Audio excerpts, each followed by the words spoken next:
അന്യദേവനെ കൈക്കൊള്ളുന്നവരുടെ വേദനകൾ വർദ്ധിക്കും. അവരുടെ രക്തപാനീയ ബലികൾ ഞാൻ അർപ്പിക്കുകയില്ല.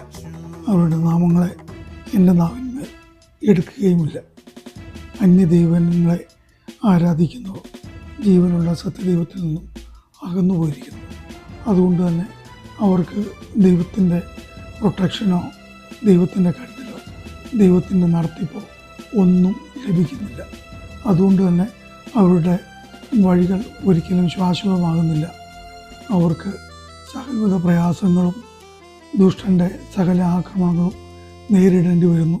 അതുമാത്രമല്ല, അവരെ സഹായിപ്പാൻ ജീവനുള്ള ദൈവം സത്യദൈവം ഇല്ലാത്തതുകൊണ്ട് അവർ അവരുടെ വഴിയിൽ ഇടറിപ്പോകുന്നു.